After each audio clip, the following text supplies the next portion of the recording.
Fala pessoal, aqui é Sargento Rodolfo da Rádio TV Web A Voz da Terra, diretamente de São José dos Pinhais para o mundo. Hoje eu estou aqui com a presença aqui, Rafael Gomes. Dá um aí, Rafael, beleza pra galera? Rafael Gomes, ele é do, deixa eu até copiar minha colinha aqui, Bosque Águas Claras. Ele é técnico sanitarista, é isso, Rafael? Seja bem-vindo à Rádio Web A Voz da Terra. Hoje nós vamos trocar uma ideia aqui com o Rafael. Vou colocar ele na parede aqui, vamos ver se ele domina a mesa aí. Beleza, Rafael? Manda um alô pra galera aí. Conta aí, Rafael, o que é técnico sanitarista? Qual que é a ideia desse...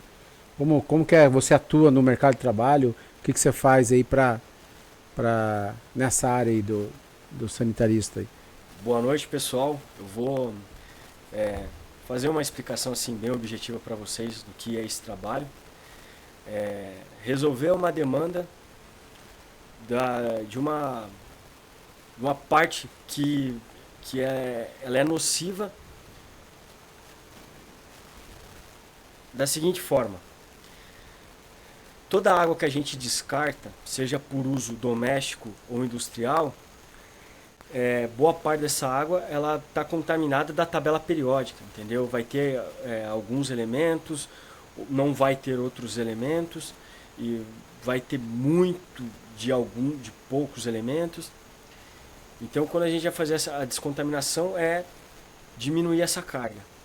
E a outra contaminação, que é a mais perigosa na demanda doméstica, principalmente, é a contaminação do vaso sanitário. Quando a gente pega alguma doença, o nosso corpo ele vai trabalhar, todas as bactérias, as células do nosso corpo vai trabalhar para expulsar essa doença, que é um corpo estranho dentro da naturalidade do nosso corpo. E a gente vai evacuar isso através de urina e fezes. Se esse resíduo não tem um tratamento, vai contaminar algum corpo hídrico que pode abastecer de água alguma pessoa na região, entendeu? Então essa é a situação aí das fossas aí é um negócio bem mais complexo do que a gente vê assim, né? Tipo, porque hoje parece ali, pô, não, só ali, hoje não tem fossa, né? O tratamento, eu digo porque às vezes tem muitas cidades que não tem, né, um tratamento adequado, mas isso, pelo que você está falando, é bem perigoso. Então, não é uma coisa bem mais complexa, é isso? 50% do Brasil não tem tratamento sanitário, não tem esgoto, não tem tratamento pro esgoto, não tem. O pessoal normalmente comunidade ribeirinha, comunidade carente, favela e cidades grandes, às vezes até condomínios, indústrias, empresas, jogam a água residual in natura direto no solo, direto num rio em correnteza, numa lagoa. Não tem tratamento, entendeu? Então, assim, isso é extremamente contaminante. O rio Tietê, em São Paulo, ele tá do jeito que tá pela contribuição de esgoto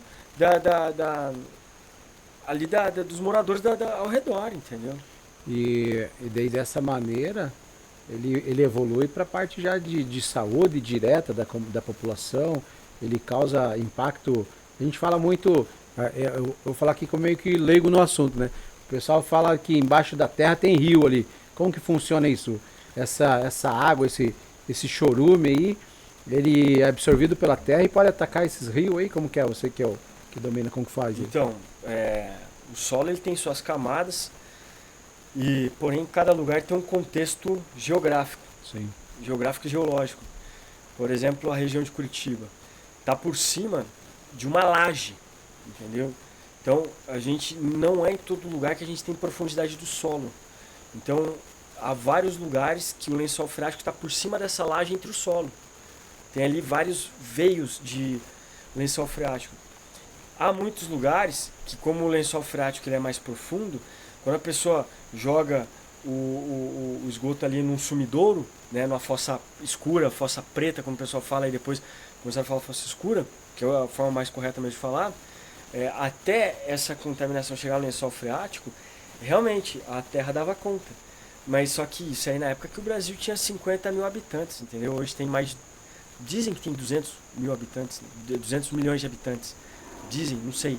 Mas hoje está saturado, entendeu? Porque todo santo dia, todas as cidades brasileiras, podemos considerar que metade de cada cidade joga esgoto in natura para contaminar algum corpo hídrico ou in natura no solo.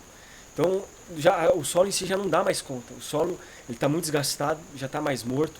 E aí é que entra o papel do técnico sanitarista ou engenheiro sanitarista. O engenheiro sanitarista é bem mais amplo, né? É mais amplo a atuação. Eu, como técnico sanitarista e representante da PRS Ambiental, que é a empresa que também faz toda a parte, resolve as demandas ambientais de uma empresa em Minas Gerais, da Vale. Então, e eles que produzem o equipamento EcoET. Eu aqui na região de Curitiba sou representante desse equipamento. E esse equipamento ele tem uma patente de uma biotecnologia que toda a estrutura do equipamento ela é desenhada, tudo é patenteada. E quando a pessoa adquire esse equipamento, ele já vem com inóculo bacteriano dentro da empresa, entendeu? É uma cepa que tem uma variedade de 186 bactérias, que são especialistas em degradação de matéria orgânica e também combater outros patógenos. Aqui no Brasil ou fora do Brasil, tem algum país ou no próprio Brasil, algum estado que está mais avançado nessa situação, que tem mais trabalho em cima da área que você atua? Como que é? Então, como rede de coleta pública, o Paraná é o país que é mais bem atendido pela Sanepar. Tá? Entendi. A Sanepar tem as redes, funciona. Uhum. Agora, a questão de solução baseada na natureza, já tem vários projetos. Eu sei que tem alguns parceiros no Rio Grande do Sul que fizeram um projeto bem grande. Eu só não sei citar a cidadezinha e a demanda. No Rio de Janeiro tem outro parceiro, uma empresa que são arquitetos que trabalham fortemente com as soluções baseadas na natureza, que fizeram a orla de Piratininga, uma coisa assim. Sim. É um projeto bem grande que envolve wetlands, drenagem urbana, várias soluções baseadas na natureza. No Amazonas, outra empresa grande fez um trabalho desse. Aqui na região de Curitiba tem alguns trabalhos, tem os que a gente fez um para a região dos mananciais de Piraquara da Sanepar. E tem alguns outros trabalhos por aqui também. Então o Paraná está bem colocado aí nesse ranking. A Sanepar tem atuado nessa área, interessante. Mas e fora do Brasil? Tem país que tem fazendo algumas técnicas que chamam a atenção ali? Você que estuda o assunto, tem alguns países que você pudesse comentar, não, pô, aquele país faz um projeto bem legal e está revolucionando. Então, depois da Segunda Guerra Mundial, a Alemanha, até onde eu vi, talvez eu esteja errado, eu também estou aprendendo, estou sempre estudando, mas até onde eu sei, teve um pesquisador alemão que ele começou a trabalhar com uma das tecnologias das soluções baseadas na natureza, que é as wetlands, para tratamento de esgoto. Que é um leito impermeabilizado, um buraco impermeabilizado. Você coloca algum substrato inerte, isso quer dizer o quê?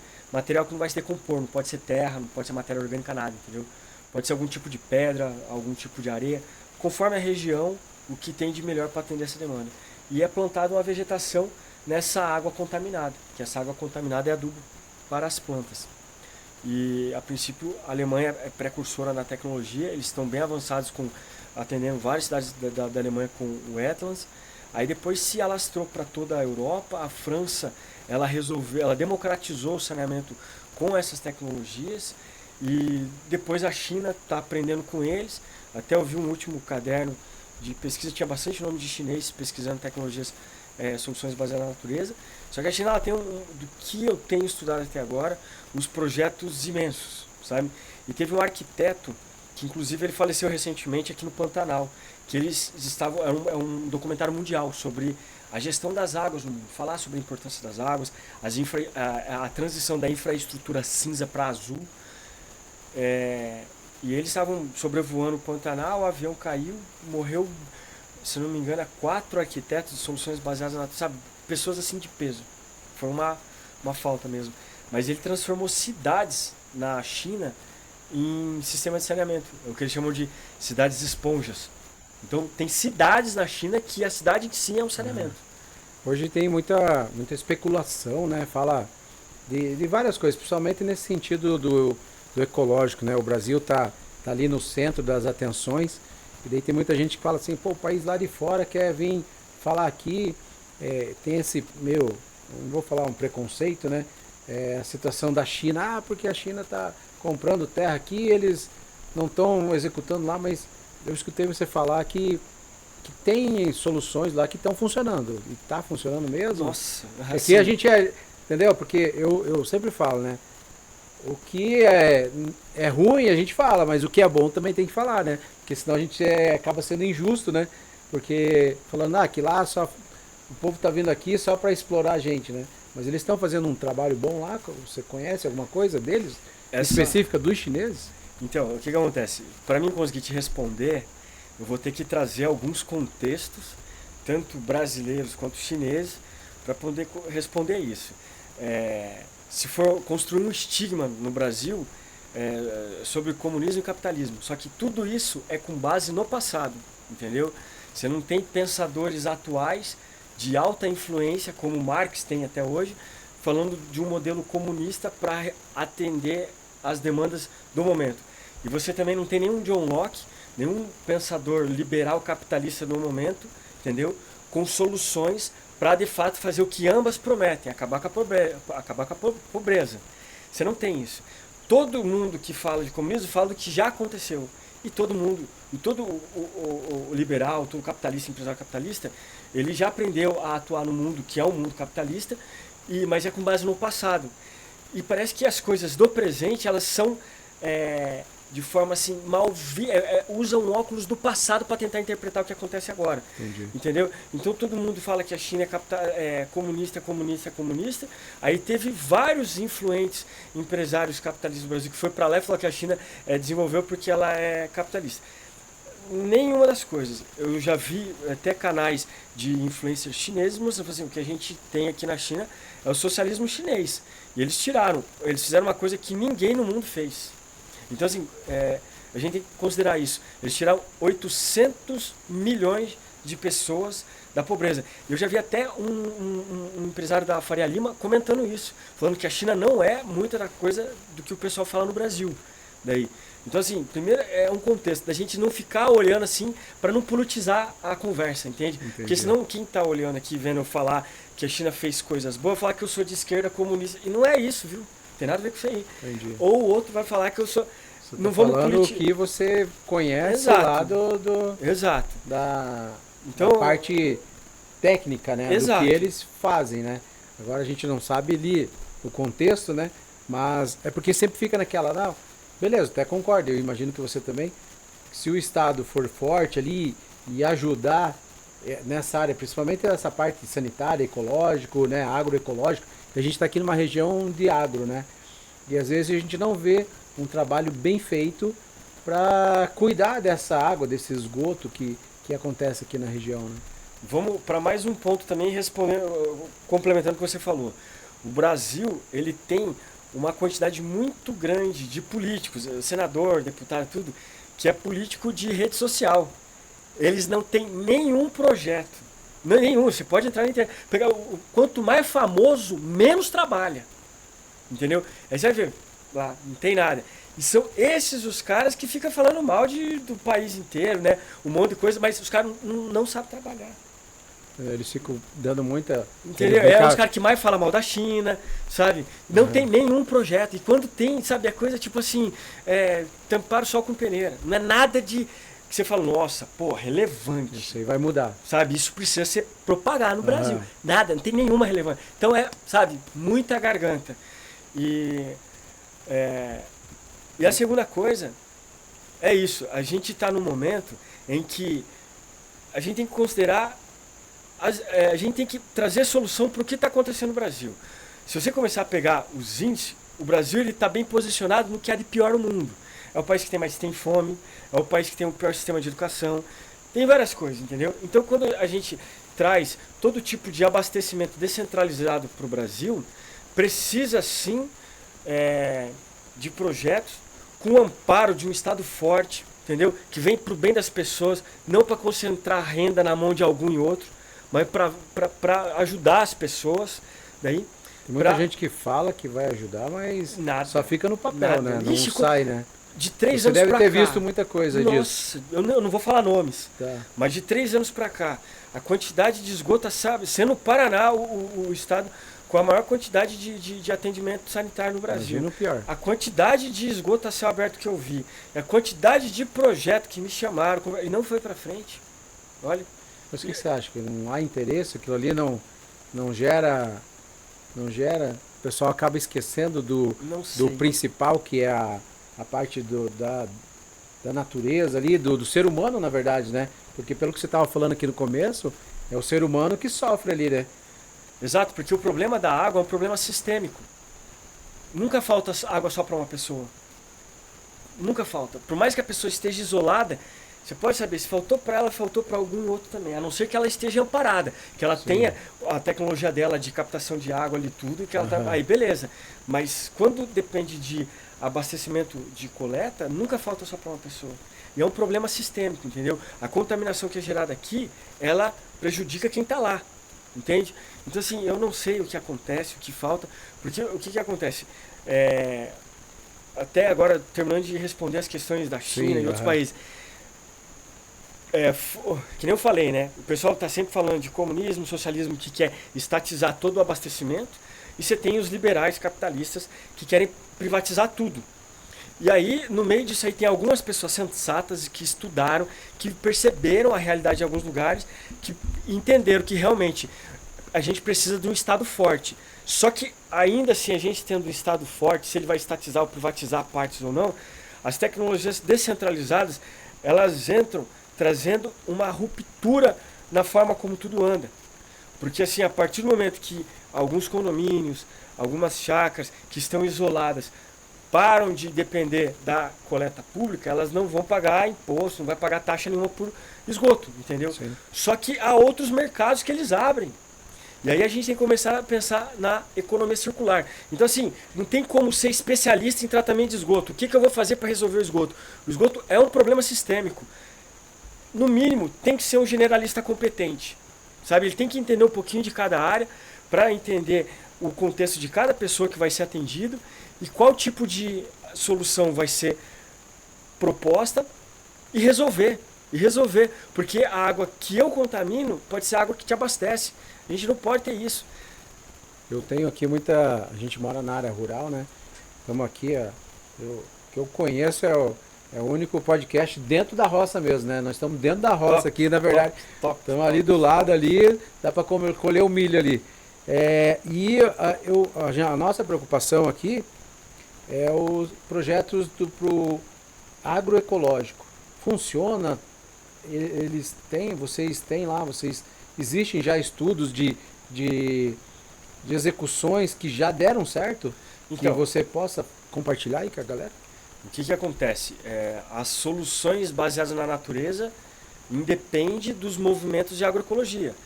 Há vários movimentos de agroecologia, entendeu? E a agroecologia ela é mais direcionada para produção rural e em algumas situações o pessoal integrou o tratamento do esgoto na produção rural, tá?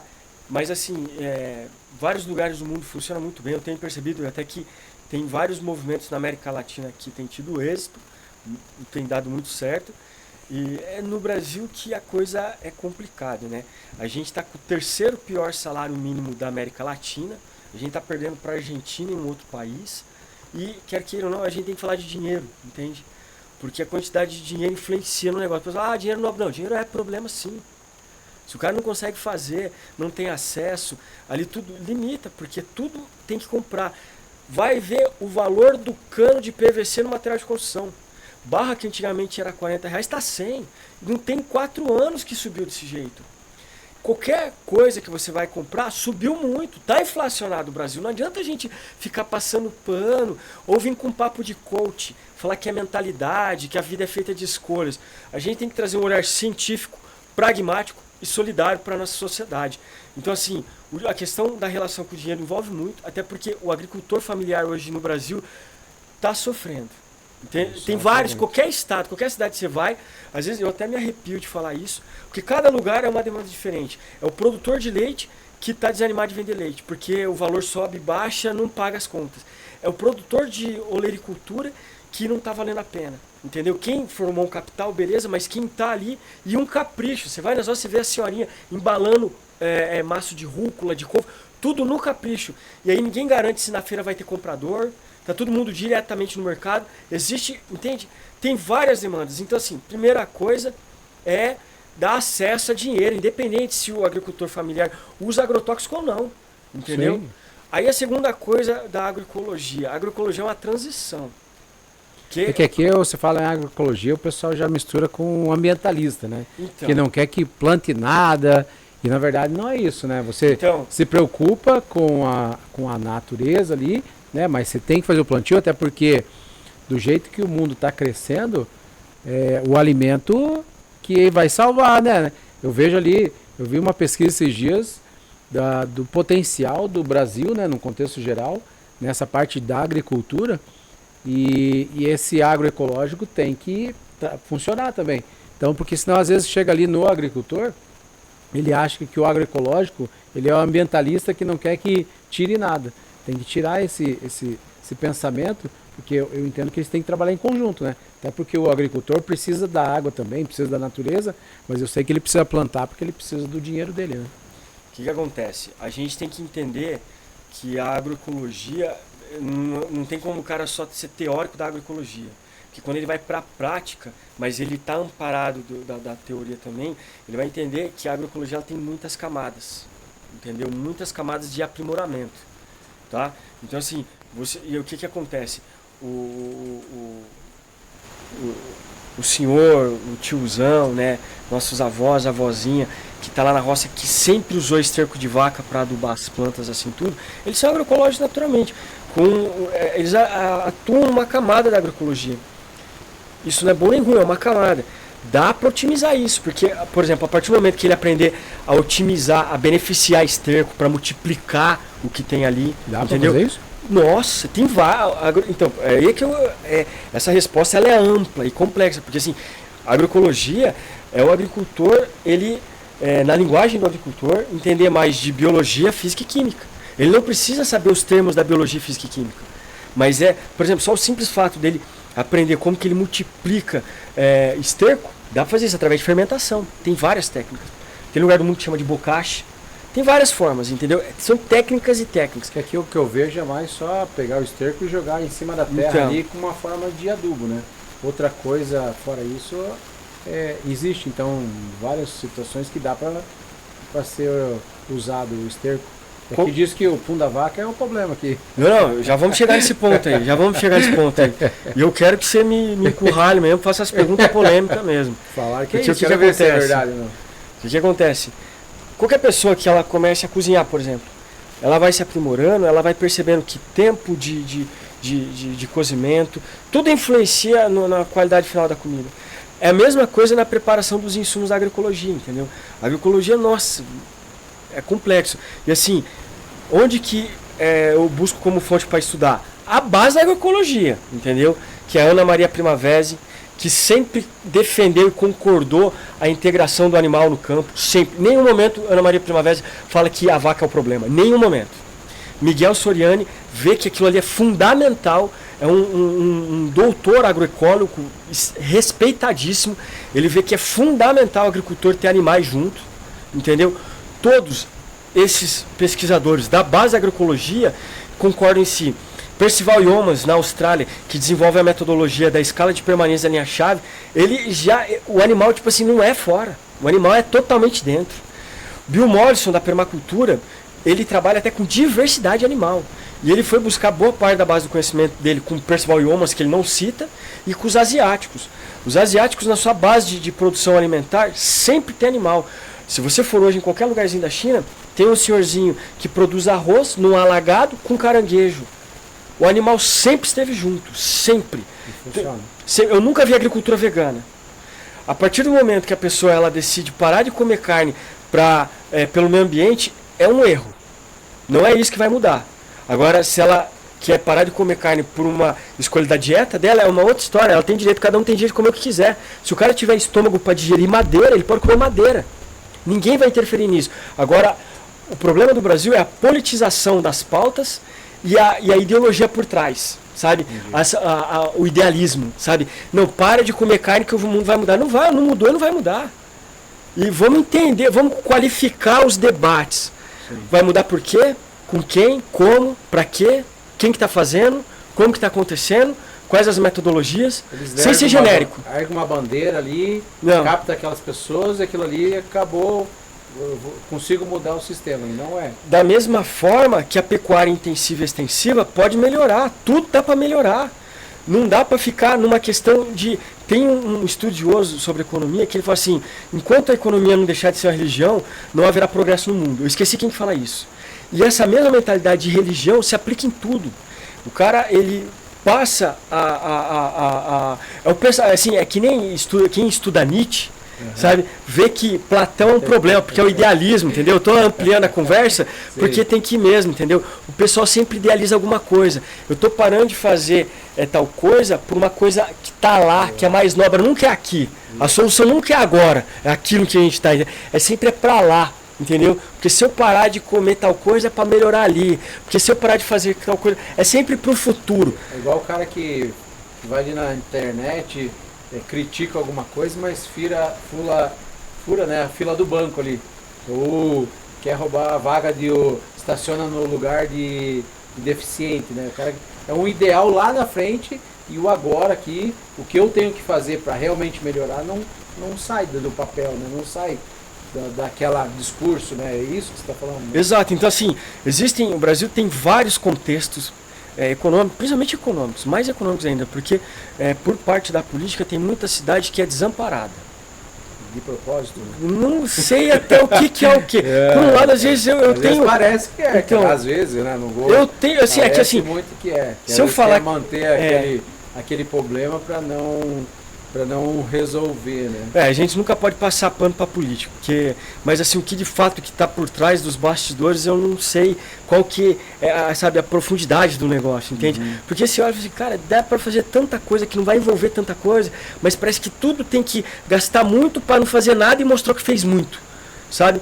Então, dessa forma, não vai. Então, assim, se todo mundo reconhece que a gente está num momento do mundo que ao mesmo tempo ele é oportuno e caótico, e a gente precisa de mudança, a gente precisa de articulação, principalmente de protagonismo coletivo. É muito mais eu e você andar junto do que depender de alguém para liberar verba para não sei o que, entendeu? E aí você chamar mais gente, que vai chamar mais gente, e a gente se amparando, se ajustando, porque o mundo ele precisa de mudança, entende? Onde você vai, você vê gente na rua, passando fome, entendeu? Não precisa ir pro centro de Curitiba. Eu morando em Pinhais ali, chega no domingo que o pessoal vende frango na churrasqueira na rua, do lado sempre tem algum mendigo na expectativa de ganhar alguma marmita. Sempre tem, sabe? Então assim, a gente mora num lugar que tem muita fome. O Josué de Castro, ele escreveu lá atrás a geografia da fome. E depois ele escreveu a geopolítica da fome. E depois dele tem Milton Santos, que não tem como discordar da relevância que é esse geógrafo para a nossa produção de conhecimento. E ele sempre coloca que a pobreza e a fome são as piores doenças do Brasil. Nossa, se você começar por na ponta do lápis, o percentual de gente que é produtiva no país, e a quantidade de gente que não está produzindo por questões de idade e tudo mais, a quantidade de gente que está numa situação de miséria. E tudo isso por quê? Porque tem um Estado fraco. Por mais que a gente entre com tecnologias descentralizadas de abastecimento, a sociedade vai mudar. Só que ainda assim vai precisar de um Estado forte, inteligente, sabe, com um político, sabe, estrategista, que sabe ver futuro na sociedade, igual a gente já teve alguns no Brasil. Sim. Já teve muito político bom no Brasil. Teve décadas no Brasil que, nossa, o Brasil estava crescendo mais que a China, década de 80. De um tempo para cá o negócio desandou. Parece que fica meio travado, né? Não vai. Parece que as coisas que são até meio que de propósito isso, né? E bate um desespero porque às vezes eu vejo aqui, a gente todo lado aqui, né? Eu falei que do lado da roça. Às vezes a gente vê um produto ali na roça que porque deu um rachado ali não consegue ser comercializado. Ele acaba ficando ali e daí eu tenho muito essa... eu vou muito para a cidade e volto para cá, né? Quase todo dia eu vou lá e volto. E daí eu começo a ver, são mundos diferentes.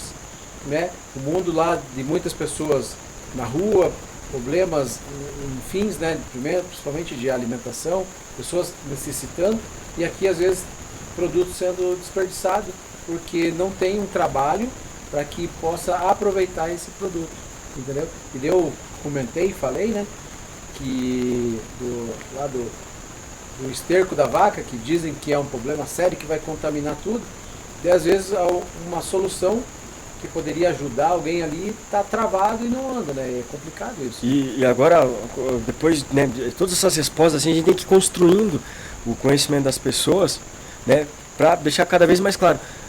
São problemas sistêmicos, um está ligado no outro. Então, assim, até hoje, o peido da vaca, que tem metano, e o esterco da vaca, começaram a problematizar isso, né? E agora estão problematizando cada vez mais. Cara, se você pegar a NPK e ver o problema que realmente a NPK gera comparado com o esterco da vaca, você vai ver que o esterco da vaca dá vontade até de comer. É o de menos. É o de menos. Não tem coisa melhor pro solo que o esterco da vaca. E outra coisa, o pum da vaca é problema. Mentira. Mentira. É lógico, né? Que o desmatamento sem estratégia, dá pra, sabe, é que nem eu tô falando. Eu não tô, os setores que abastecem, que produzem, eu não estou querendo bater de frente, mas eu só estou deixando. Tem muita gente que já tem solução para isso, que está fazendo melhor, sabe? Eu sei do projeto da Fazenda Kerly, lá no Tocantins, que está trabalhando com o sistema de ultradenso, que eles falam, onde eles concentram a quantidade maior de vaca, rotaciona mais elas, e aí, da mesma forma que ela concentra, elas pastam mais e agregam mais matéria orgânica no solo, ou seja, carga mais concentrada. E aí depois que elas vão para o próximo piquete. Então, assim, elas fazem um papel de florestas, porque as florestas liberam matéria no solo para repor o que as plantas vão comendo, porque todo ano a planta vai comendo matéria orgânica e vai descendo no solo. Então, a vaca passou a ser uma solução. É um exemplo magnífico, está no Globo Rural, isso. Tem um canal de um amigo meu que eu tenho muita estima por ele, que é o Eurico Viana, ali do Rio Grande do Sul, que ele está traduzindo o material de um pecuarista africano que trabalha com ultradenso, que ele que está propagando para o mundo esse método de concentrar animal e rotacionar mais vezes. Ele está trabalhando isso aí com ovelha, na escala do agricultor familiar. Ele tem um canal no YouTube, Eurico Viana, Impacto Positivo. Tem vários vídeos lá para estudar, para ver quão amplo é esse debate sobre as questões rurais. Então, assim, de forma alguma, o esterco da vaca é problema, o esterco da vaca é solução, em todas as hipóteses. Entendi. E aqui também, que eu vejo, que nós somos aqui do rural, no rural ele tem a parte dos animais, né? Mas tem a parte da população, da produção familiar, né? Das famílias que moram aqui. E na sua grande maioria a gente não vê esse trabalho do governo ou de alguma coisa para que tenha alguma fossa especial para o humano também. Então, existe alguma maneira de alguma fossa ecológica? Como que é? Tem um material que você conhece, que dá para compartilhar com a galera? Então, aí é a minha atuação, né? Área? Essa aí é a minha área. Está contribuindo para o agricultor familiar, né, que é o que eu mais gosto de fazer, mas já fiz para empresas, indústrias, vários setores aí, já fiz projeto de saneamento. Mas dá para turbinar a produção do agricultor com saneamento. Porque o sistema que a gente implementa, entendeu? Não tem produção de lodo, ele não vai gastar com limpar fossa, mas é como eu falei, entendeu? É economia circular. Diminui a demanda para um, mas abre para outros, abre várias outras, entendeu? Não vai desregular o mercado. Então, assim, não produz lodo, o que sai do outro lado é uma água com adubo, sem a contaminação biológica das nossas doenças, entendeu? Essa água adubada dá para otimizar, transformar ela num bioinsumo e usar ela na agricultura. O cocô é ouro, então, pelo que você está falando. Super, coisa boa. É só saber aonde trabalhar e as maneiras, e existe isso. Pelo que eu vi ali, você gosta um pouco do trabalho que a China faz, né? E também. Não por esse lado aí, né? Sim. Porque hoje em dia se eu falar que eu gosto da China, o cara fala assim, o cara tá com aquela bandeira do Brasil ali, não vai estar errado, né? Mas na verdade, pelo que você falou ali, tem né, não vou entrar no mérito político, né? Sim, não precisamos politizar, né, a questão. Não é o mérito político do país, nem do nosso, mas eu digo assim, se dá pra gente aprender, né? Eu acho que é bom. E eu sempre falo, né? O inimigo do meu inimigo é meu amigo, né? No sentido, tipo assim, se a China sabe um tratamento que meu inimigo é o esgoto, então eu vou copiar dele. Se ele está fazendo alguma coisa, eu acho que é relevante isso. A gente não pode ficar vendado e falando, não, com esse aqui eu não falo, com esse eu não falo, que é uma coisa muito além, né? Assim, isso aí eu falo para todo mundo e naturalmente já arrumei brigas das quais eu nunca gostaria de ter arrumado, mas é porque as pessoas são dogmáticas. Elas acreditam em partidarismo, em modelos econômicos, entendeu? E se apegam a isso, aí debatem com isso, como se eu discordando dela, eu sou o capeta e estou querendo trazer ela para o inferno também. E não tem nada a ver. Se tem bons exemplos no mundo, entendeu? Eu falo da China, mas falei da Europa. Os Estados Unidos tem vários projetos. A Rússia tem projetos de wetlands. O Canadá tem um protagonismo muito forte com o saneamento descentralizado também, entende? Então eu não vou politizar a questão do saneamento descentralizado. É como eu estou falando. Assim, painel fotovoltaico, saneamento, poço artesiano, são tecnologias descentralizadas que geram a mudança na sociedade. Entende? Porque boa parte, antigamente, da arrecadação de uma cidade vinha das estatais. Entendeu? Agora foram privatizadas, na expectativa de que as privatizadas paguem impostos para as estatais, para o Estado. Que eu não sei até onde o que vai acontecer ou não, entendeu? Vinha. Mas essas estatais eram do abastecimento, entendeu? É quem provê água, coleta esgoto, é quem provê energia. A partir do momento que mais. E eles sabem disso, isso aí todo mundo sabe, isso aí é um medo, só que muitas pessoas não falam disso. E a gente está no país onde tem uma quantidade gritante de gente que ganha R$3.000, R$1.000, que não consegue se estruturar para isso. Entende? E o Brasil é o país que acho que o pessoal que mais tem motivo para falar mal de política, seja de canhoto ou destro. Entende? Por isso que aqui qualquer coisinha o pessoal começa a politizar, mas eu falando. E é que nem eu estou falando. Eu tenho portfólio, eu tenho 80 projetos na região de Curitiba de saneamento instalado, tudo funcionando redondinho, entende? A gente tem análise, tem um calhamaço de análise. Se quiser eu libero PDF, entendeu? Estamos atualizando, estamos trabalhando, eu estou trabalhando para ampliar. Tem um baita de um projeto que está em andamento em Colombo, que é da Secretaria das Cidades. Esse projeto vai fazer muita diferença, vai ficar muito show. Tem outras coisas em andamento, entendeu? E o que eu mais quero é a melhoria da sociedade. Porque se a gente volta a trazer esse olhar humano, racional, científico, de compreender, entende? Que as piores doenças de uma sociedade é a fome e a pobreza, e que não é questão de mudança de mentalidade, de ser abençoado, de a vida feita de escolha, sabe, dessas bobagens de coach que vai mudar. É pragmatismo político, econômico, entendeu? É olhar o vizinho. Exato, isso não tem como. Tipo assim, hoje uma casinha pequenininha, ruim, pra você morar nela, tá no mínimo R$1.500. Isso mesmo. O salário mínimo é 1.600. Qual que, sabe? Não tem, entendeu? Por mais que o cara faça 2 turnos, vai ficar difícil. Tudo subiu muito. Então, assim, a gente, como povo, tem que ter um protagonismo coletivo. Em vez de ficar agradando o que a cúpula política quer, que é a desunião, a gente tem que deixar de lado nosso partidarismo político.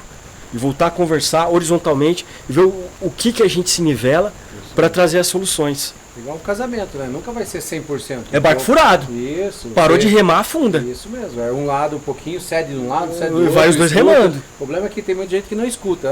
Mas porque ele falou não sei quem, eu não vou escutar mais, né? Então tem que escutar mesmo. Pessoal, eu tô aqui hoje com o Rafael Gomes, Bosque Águas Claras, técnico sanitarista, né, Rafael?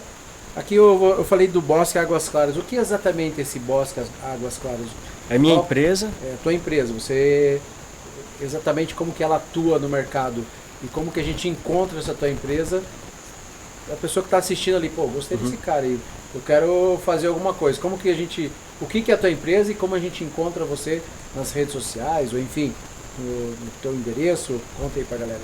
Então, as duas tecnologias que eu represento hoje, eu estou comercializando elas, é o biodigestor da BGS, para produção de biogás.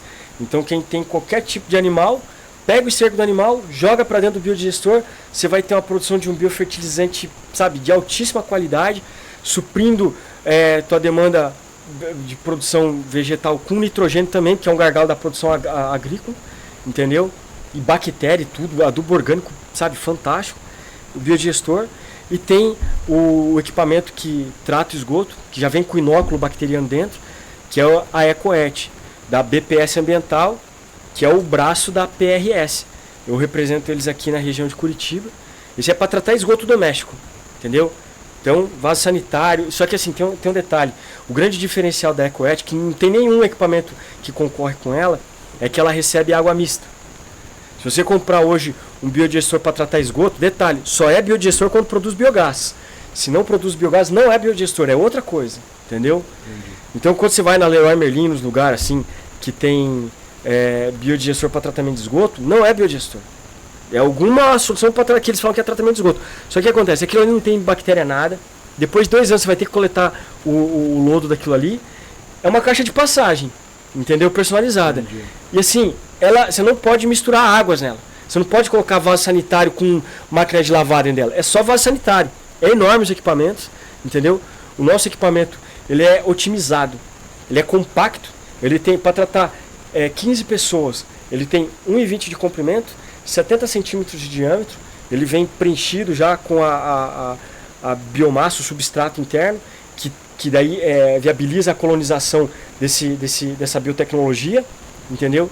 E esse equipamento ele recebe água mista, entendeu? Você pode jogar chuveiro, pia, vaso sanitário nele, que ele trata tudo, mas tem que ter caixa de passagem para você ir retirando a gordura. Mas ele trata tudo. Então, assim, o custo-benefício da EcoEt hoje no mercado é imbatível. E onde que a gente encontra esse produto aí? Comigo, aqui no Paraná comigo. Então você vai digitar no Instagram ou no Facebook @bosqueac, e o site eu tô para refazer. Eu mesmo tô fazendo meu site, porque ele vai ser um blog. Eu quero trazer várias dessas pautas, entendeu? Despolitizando saneamento, sabe? Entendi. Trazer várias coisas assim, para conversar com as pessoas. Pra conversar direto, assim, para mostrar que vale a pena e que explicando vai funcionar. O que é saneamento, porque muita gente fala assim, cara, pra que é esse negócio aí? Aí você fala pro cara, isso aqui é o que acaba com as doenças que você caga. Isso mesmo. Você caga um monte de doença, entendeu? Esse aqui é o que vai resolver esse problema. Eu vou falar pra você que aqui a gente se acostumou porque a gente tem água de poço aqui, né? Sim. Então uma água diferente, você experimenta, é diferente. Eu vou pra cidade, eu não sei por qual motivo já, se eu não me acostumo mais, eu já sinto a diferença da água na cidade. Por mais que aqui no Paraná ainda a gente teve uma companhia de saneamento bom, mas ainda sente essa diferença. Se muitas casas tivessem esse material, isso aí diminuiria o trabalho dessa limpeza muito grande, né? Muito grande. Mas é possível fazer dentro da área urbana Então, dentro da área, boa pergunta. Existem as instituições no Brasil que regulam isso. E no Paraná, a Sanepar ela tem um monopólio urbano, né? A não ser que tem algumas questões que dentro da cidade que já aconteceu, que não tem saneamento, mas mesmo assim o pessoal deixou lá, mas na cidade não. Mas assim, nas regiões remotas, isoladas, que não interessa para a Sanepar levar saneamento, porque né, são quilômetros de cano, longe, né? Tem que ser descentralizado, entendeu? Aí... Então no urbano ainda não é possível usar. Você não... falou ali da metragem da caixa, mas... Fora essa caixa do esgoto humano ali, você falou para 15 pessoas, tem uma sequência de alguma coisa ali? Tem. Que melhora? Porque tem aquele chorume, né? Na fossa normal ali, cai na fossa e daí tem o chorume e vai para terra, né? Então tem alguma coisa além ali que ajuda a natureza também? Eu acabei de fazer o saneamento para contabilista em Araucária, 300 pessoas. Restaurante para 300 pessoas ali. E então é dimensionável, entendeu? Se vier falar assim, a gente quer fazer para um bairro, 5.000 pessoas, tem como. Entendi. A França é assim, a China é assim, vários países do mundo é assim, entendeu? É dimensionável. Para qualquer demanda tem solução, entendeu? O menor equipamento trata 15, sim, entendeu? O menor. Mas ele pode ser ampliado para N pessoas. N pessoas. Depende do que a pessoa deseja. Exato. Então, Rafael Gomes, então mais uma vez aqui, obrigado, Rafael, cara, muito boa a tua entrevista, achei muito bacana. Eu só queria que você, de repente, falasse aí pra galera, até coloquei aqui, tem solução, cara? O que você acha que precisa, qual que é a virada de chave ali, que as pessoas possam, que você possa dar um recado pra pessoa assim, cara, ó, pense nisso, porque isso vai mudar, tente, se pudesse falar para as pessoas, não fique olhando só na parte que lado A, lado B, né? Eu sei que cada um tem um lado ali, mas eu acho que todo lado tem alguma coisa positiva, né? eu acho que o principal é a gente estar junto ali para de repente tentar mudar de alguma maneira. Mas você, Rafael Gomes, técnico sanitário, com a experiência que você tem, o que dá para as pessoas lá que estão assistindo a gente lá da casa delas, o que elas podem fazer, que esperança que isso vai realmente mudar? O que você pode dizer para elas? Ó, eu vou ser honesto, eu não sou otimista, eu sou realista. Então a gente nunca sabe do que pode acontecer. Por exemplo, a gente teve a questão do Rio Grande do Sul ali, que choveu pra caramba, porque as pessoas foram habitar a região da margem do rio, que tem Sim. cheia, que não podia habitar ali, mas enfim, especulação imobiliária e tudo mais. Mas assim, eu não sou otimista. O que eu diria é que assim, a gente tem que fazer o melhor que a gente pode fazer, estar aberto a aprender, voltar a ser humano, deixar de ser dogmático, de ficar discutindo por poucas coisas, voltar a ser solidário e fazer o nosso melhor no nosso entorno, entendeu? Porque eu não sei o que vai acontecer, cara, não sei. Sendo bem honesto mesmo, entendeu? Olhando pro mundo do jeito que ele tá, cada dia é uma notícia pior, entendeu? Era o INSS, agora é a questão do Banco Master, entende? Então eu não sou otimista, não. Não dá para saber. Não dá. Eu então, tenho assim, dias que eu... A gente tem a gente. Tem dias que eu olho pro céu e fico falando, venha meteoro, porque parece que nesse mundo não tem mais jeito, né? Não tem mais jeito, né, pra nada, né? Mas a gente tem as crianças, né, e tenta... É isso, cara. Sabe? Vamos tentar ensinar as crianças ali pra ver se elas conseguem... Se a gente conseguir mudar uma pessoa por dia, acho que tá bom, né? Tira a televisão da tua casa. Acho que a gente não precisa de televisão.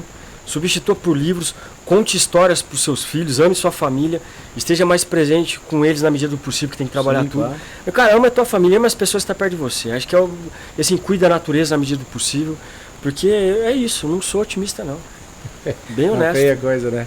Não Mas sou, não. se der, vamos pelo menos fazer a nossa parte. É né? isso, entendeu? Vamos ame as pessoas perto de você, ali, cuide delas. Pra tentar. E a gente tá aqui para tentar mostrar para você, né, lá de casa, que existe possibilidades, né? Que se a gente se unir ali, tem técnicas, tem soluções. Às vezes a gente acha que não tem, né? Acaba desanimando ali. Mas aqui o Rafael mesmo falando, pô, dá para fazer dessa maneira, dá para fazer dessa. Então acho que se a gente puder fazer um pouquinho ali, pelo menos, a gente não sabe o que vai dar, né? Mas que a nossa parte a gente fez, né, Rafael? E juntos, eu acho que isso é muito importante. Beleza, Rafael? Obrigado, cara. Obrigado, pessoal. Obrigado aí por ter vindo aí. Rádio Muito Web legal. TV, a Voz da Terra. Obrigado, galera. Primeiro podcast. Pô, muito feliz, muito legal a experiência. Na roça. Na roça. A gente vai voltar aqui, vamos muito fazer massa mais, esse projeto aqui. Podcast, não, acho que o único do Brasil, hein? Eu não conheço na roça. Rádio Web TV, a Voz da Terra, diretamente de São José dos Pinhais. Colônia Gamelas para o mundo. Valeu, galera. Obrigado, Rafael. Tamo junto aí. Curta, compartilhe. Depois lá na descrição vai estar tudo... as informações do Rafael lá e vamos pra cima aí. Um abraço, galera, muito obrigado mesmo, tamo junto aí, um bom feriado pra todos. E o que é pra fazer? É pra estudar, né, Rafael? Não estuda, galera, conta história pros seus filhos, leiam livros, toca música, ame tua família, é a melhor coisa que você tem que fazer. Chega de pão e circo. Chega. Um abraço, galera.